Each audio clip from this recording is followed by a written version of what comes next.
साथ अब केडिया एडवाइजरी के अजय केडिया हैं। अजय, आपको भी लगता है कि एक डील तो हुई है जिसका असर एक नीजक रिएक्शन के तौर पर हमने क्रूड प्राइसेस पे आता हुआ देखा है, लेकिन it's not a done deal. ये कहीं ना कहीं बैकग्राउंड में कुछ ना कुछ चलता रहेगा।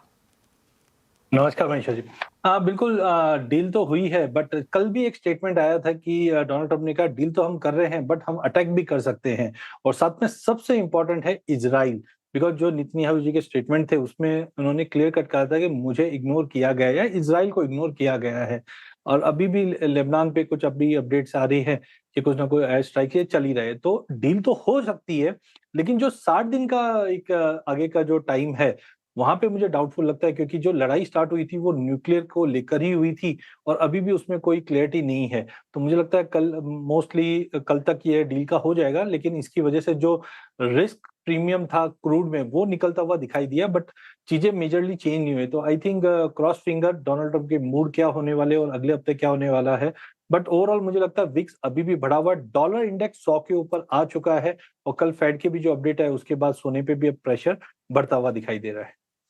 जी हाँ, डॉलर इंडेक्स की जहाँ तक बात है, हमने 100 के लेवल्स यहाँ पर वापस आते हुए देखे हैं और वो फुटेजेस आप देख सकते हैं ईरान यूएस पे डील की साइन अप की होती हुई। जिस तरह से ये डील हुई है अजय जी, और ऑफ कोर्स एक और साइनिंग यहाँ पर स्विट्जरलैंड में अभी होनी बाकी है जो कि कल है, फ्राइडे 19 जून को। अब अगले 60 दिन अगर आपको क्रूड में कोई पोजीशन लेनी हो तो क्या करेंगे? काफी डिफिकल्ट है, लेकिन मुझे ज्यादा मंदी नहीं दिखती है, क्योंकि आप एक समझिए कि वॉर प्रीमियम खत्म हुआ है, लेकिन अभी भी अगर सपोज सब चीज सेटल डाउन होती है तो डिमांड इंप्रूवमेंट हो जाएगी। अभी भी जो रूट्स है उनको सबको नॉर्मलाइज होने में मुझे लगता है 1.5-2 महीना आराम से लगेगा। तो टाइमिंग तो मुझे लगता है कच्चे तेल इसका इमीडिएट नी रिएक्शन डोमेस्टिक मार्केट में 6,700 6,800 के बीच में दिख जाएगा, बट सस्टेनेबिलिटी नहीं दिखती ओवरऑल। ब्रांड भी मुझे लगता है प्राइजेस वापस 82-85 के करीब आकर होल्ड हो जाएगा, कंसोलिडेट करेगा, बट करंट लेवल से तो मुझे नहीं लगता है कि बहुत ही ज्यादा एग्रेसिव सेलिंग करनी चाहिए। यस, हमने क्रूड प्राइसेस में बहुत बड़ी गिरावट आते हुए देखी है। वो आप देख सकते हैं 3 महीने के हाई से 24% तक की गिरावट है। वेल एक्चुअली अगर पिछले 20-22 दिन ही देखे जाएं तो 25-26% की गिरावट यहाँ पर कच्चे तेल में अपने हाई से आती हुई नजर आई है। 120 के लेवल से 78 के लेवल, 78 पिछली बार हमने 1 मार्च को आता हुआ देखा था, तो जोरदार गिरावट के साथ कारोबार। अब आते हैं हम यहाँ पर यूएस फेड की मीटिंग पर। अजय जी, केविन वॉश की पहली मीटिंग थी और हॉकिश स्टेटमेंट यहाँ पर आता हुआ नजर आया है। उन्होंने नहीं कहा, लेकिन डॉट प्लॉट पे एक 25 बेसिस पॉइंट रेट हाइक बाजार मान के चल रहा है।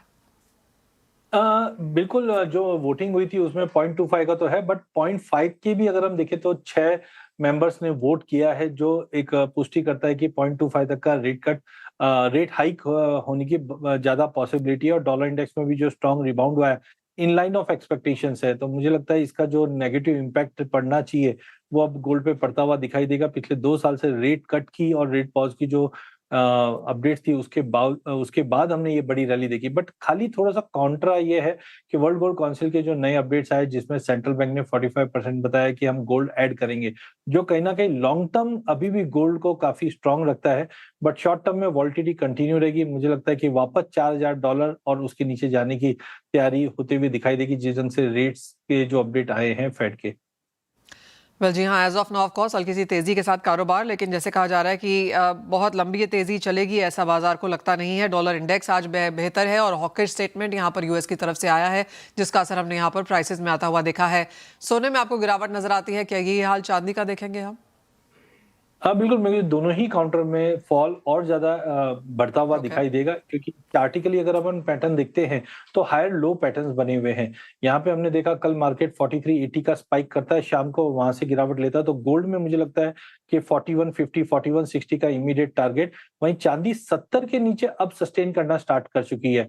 तो अनलेस अनटिल 74 का लेवल ब्रीच नहीं करती है, मुझे लगता है 62 62 50 तक के लेवल अगले हफ्ते में देखने मिल जाएंगे। दोनों ही काउंटर में गिरावट रहेगी।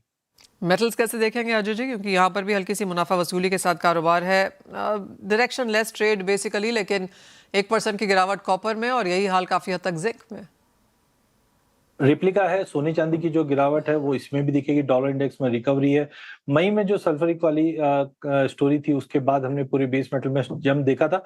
लॉन्ग टर्म कहीं पे भी चेंज नहीं हुआ है, बट टाइमिंग मुझे लगता है जून के 10 दिन और जो बचे हैं उसमें गिरावट रहेगी, जहां पे जिंक 370 के नीचे प्रेशर में है कंटिन्यू, 370 पे बेचिए, 378 का स्टॉप लॉस, 356 तक के टारगेट मिलेंगे। कॉपर में हमने देखा कि 1400 का लेवल मिस आउट करके गिरावट ले रहा है।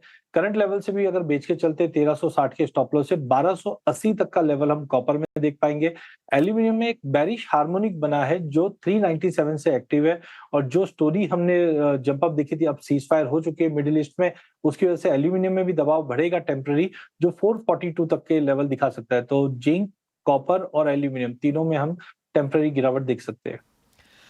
ऑलराइट, तो गिरावट सिर्फ सोने चांदी में नहीं, मेटल्स में भी देखने को मिल सकती है। जहां तक कच्चे तेल की बात है, गिरावट इतनी आ चुकी है कि शायद थोड़ी सी बेरिशनेस यहां पर कम होती हुई नजर आए। लेकिन अब हमारे साथ